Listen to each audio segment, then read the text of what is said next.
Bismillahirrahmanirrahim. Assalamualaikum warahmatullahi wabarakatuh. Selamat pagi untuk anak-anak ibu siswa SMA Negeri 24 Garut di pembelajaran secara daring.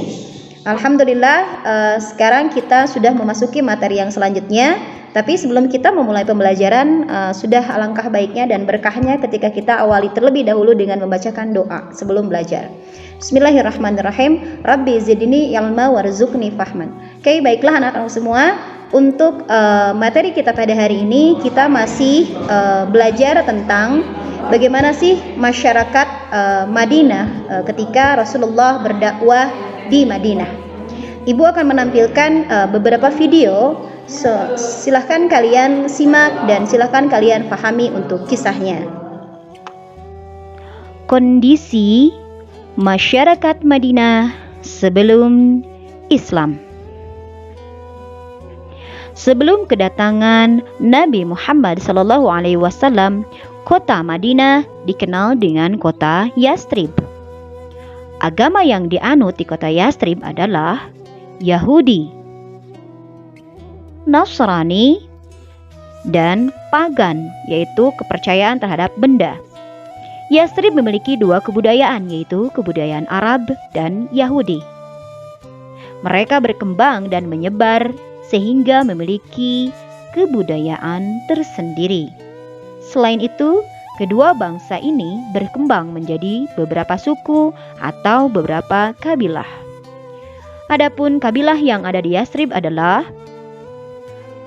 kabilah Aus, kabilah Kharaj, dan kabilah Yahudi. Yastrib berada di tempat strategis sebagai jalur penghubung perdagangan antara kota Yaman di selatan dan Syria di utara. Yastrib termasuk subur di kawasan tandus. Yastrib merupakan kota yang subur dan makmur dengan pertaniannya. Kota Yastrib atau Madinah terdapat di daerah persawahan dan perkebunan yang merupakan sandaran hidup penduduk Yastrib. Penghasilan terbesarnya adalah kurma dan anggur. Hijrah Nabi Muhammad SAW ke Madinah. Hampir semua umat Islam saat itu meninggalkan kota Mekah dan berhijrah ke Yastrib atau Madinah. Hanya Abu Bakar dan Ali bin Abi Thalib yang tetap di Mekah bersama Nabi. Karena ketakutan kaum kafir Quraisy setelah Nabi hijrah ke Madinah, mereka takut Nabi menyiapkan kubu dan memerangi mereka. Maka mereka merencanakan untuk membunuh Nabi Muhammad SAW. Pada malam akan hijrah, Nabi Muhammad meminta kepada Sayyidina Ali bin Abi Thalib untuk memakai mantelnya dan berbaring di tempat tidur Nabi. Yang pada saat itu kemudian diam-diam Nabi bersama Abu Bakar hijrah ke Madinah atau ke Yastrib. Nah, ketika Al-Gojo kafir Quraisy melihat seorang yang berbaring di tempat tidur dan mengira bahwa Nabi Muhammad SAW sedang tidur. Dan ketika setelah tahu yang tidur adalah Ali bin Abi Thalib, mereka menyeretnya ke Masjidil Haram dan menyiksaannya, lalu melepaskannya kembali. Sementara Nabi dan Abu Bakar pergi ke arah selatan, arah yang berlawanan dengan para sahabat yang berhijrah ke Yastrib atau ke Madinah.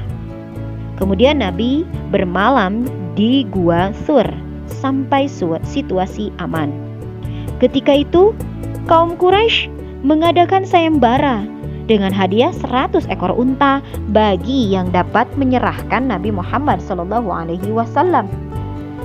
Nah, berita tersebut sampai kepada seorang yang bernama Syurakah bin Malik, karena tempat tinggalnya itu searah dengan Nabi berhijrah. Dia pun bergegas untuk mengejar Nabi dan dia mengalihkan orang-orang yang mencari Nabi ke arah yang lain dengan niat dia mau memperoleh sayembara tersebut seorang diri. dia mengejar Nabi dengan kuda terbaiknya. Ketika Nabi ada di hadapannya, tiba-tiba kudanya terjerembab sampai 3 kali. Kemudian tepat di hadapannya dia hendak memanah Nabi, namun tiba-tiba tubuhnya menjadi kaku. Dan ketika sadar bahwa orang yang dia kejar bukan orang biasa, dia pun meminta maaf kepada Nabi. Dan atas niatnya itu, Nabi memaafkannya dan memberikannya gelang Kisrah Persia. Setelah itu Syuraqah pergi meninggalkan Nabi dan mengalihkan orang-orang yang sedang mencari Nabi, sampai akhirnya Nabi tiba di Madinah.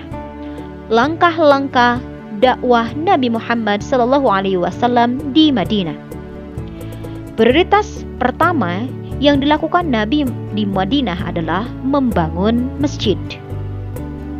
Langkah konkret yang dilakukan Nabi adalah mempersaudarakan kaum muslimin yang berasal dari Mekah, yaitu kaum muhajirin, dengan kaum muslimin yang berasal dari Madinah atau kaum Ansor.